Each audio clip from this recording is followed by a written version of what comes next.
Anger. Not the shout. Not the fist against the wall. Those are only the broken branches we see after the storm. I'm talking about the seed. The one buried in the dark, damp soil of the chest. The one that doesn't grow toward the sun but twists inward, searching for the center of the earth, sinking its roots into fire. Have you ever felt that heat? Not the warmth of home too. It's the heat of an oven igniting as the firewood of frustration piles up day after day. And frustration is the unwanted child of expectation. We expect the world to dance to our rhythm, for people to read our invisible sheet music, for life to be a clear path. But the world has its own music, chaotic and beautiful, and people are composers of their own symphonies, often out of tune with our ears. And the path is never clear. It's full of stones that, curiously, we sometimes place ourselves. I remember once, as a child, I built a sandcastle. Hours of meticulous work. Towers, walls, a wave came, another wave, not a big one, just the sea being the sea, and it wiped it out. I didn't cry. I didn't scream. I felt something dull and heavy right here. It was the first time I recognized anger in its purest form. Powerlessness in the face of the universe's indifference. The sea wasn't evil. It was indifferent. And there lies one of the deepest causes. The collision between our desire for control and the absolute indifference of almost everything around us. People say, they pushed my buttons. Interesting phrase. What are those buttons? Are they the little compartments where we store our identity? The competent professional, the loyal friend, the calm person? Anger erupts when someone or something blows those compartments apart. When your boss belittles your work, it isn't just the slight. It's that they've barged into the competent professional box and set it on fire. And then the flames leap to the others. Suddenly, everything burns. But there's another kind of anger, more dangerous. The kind that doesn't explode, the kind that burns. It's the anger born of an unheard wound, of the onset of resentment cradled like an ugly child navigating every moment of pain. That anger is like rust. It makes no noise, but it eats away at the structure until one day, when you put weight on it, everything gives way. The saying puts it with real words.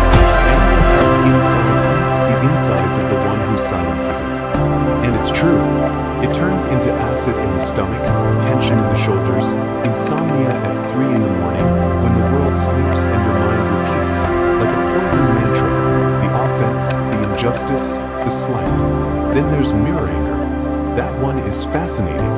The anger we feel towards someone who reflects, in a distorted way, something we don't want to see in ourselves.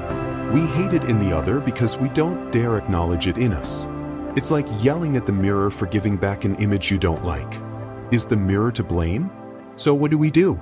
Clench our teeth and smile, becoming a pressure cooker with a painted grin? That only postpones the explosion. Or worse, the implosion. First, we have to become detectives of ourselves. Anger is the smoke. Where's the fire? Sometimes the fire is fear. Fear of not being enough, of being vulnerable, of losing. Other times it's pain. An old pain that leaps up like a guard dog when it senses a familiar shadow.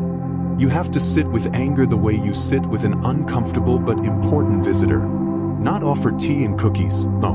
But ask it, why have you come? What are you really trying to protect? Once the spark is identified, containment comes next. Not repression. Containment is the levee that channels the torrent into the fields so it doesn't wash away the town. How do you build that levee? First, the sacred space between stimulus and response. In that space lives our freedom. 1 second. 3. Breathe. Feel the air enter cold and leave warm. Remember that we are more than this immediate impulse.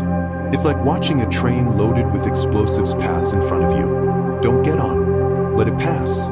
Perspective. Anger shrinks the world to the size of the offense.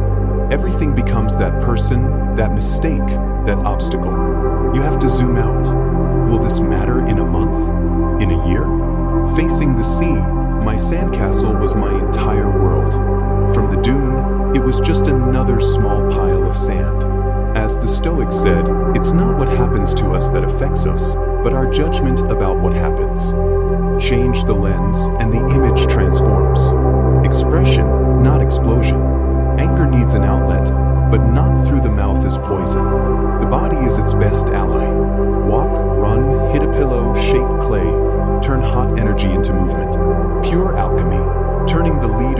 reach into the gold of physical action. Writing helps too. Write a brutal, merciless letter and then burn it. Watch the physical fire consume the emotional fire. It's a powerful ritual. And then there's compassion, the most philosophical tool, the hardest and the most transformative. It isn't pity, it's trying to understand.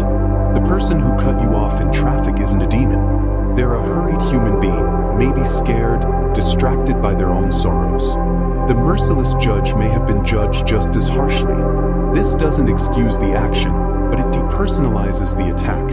It frees us from being the eternal target. As an old metaphor goes, holding a grudge is like drinking poison and expecting the other person to die. Compassion is the antidote. In the end, anger isn't a monster to exterminate. It's a guard dog, a fierce, poorly trained dog that barks at every shadow. We can poison it, repress it, and poison ourselves in the process. We can unleash it, explode, and destroy what we love. Or we can train it. Recognize its bark as an alarm, not an order to attack. Pet it, say, "Easy, I see it, there's a shadow, but we'll investigate." And then calmly, go see what's really there. Because sometimes, just sometimes, the guard dog is right. Sometimes anger is justified. It's the voice that says, "This isn't okay, this hurts, this must change." It's the fire that melts metal to forge swords of justice or plows for new fields. Anger at injustice, at abuse, at another's pain is sacred. The trick is not to let the flames burn us, but to learn how to handle them so they light the darkness instead of setting the house on fire. So the next time you feel that heat in your chest, that tension in your jaw, stop, breathe, ask yourself, what sandcastle is the indifferent sea trying to wash away? What compartment has just been invaded? Is it fear? Is it pain? And remember, water doesn't fight fire. It surrounds it, cools it, turns it into steam. Let's be more water and less kindling. Let's learn to flow around the rock of offense instead of crashing into it again and again until we shatter. Because in the end, mastering anger isn't a cage. It's a river, a powerful river that can turn mills, that can carve canyons over time, but that keeps to its course, without flooding, without devastation. It's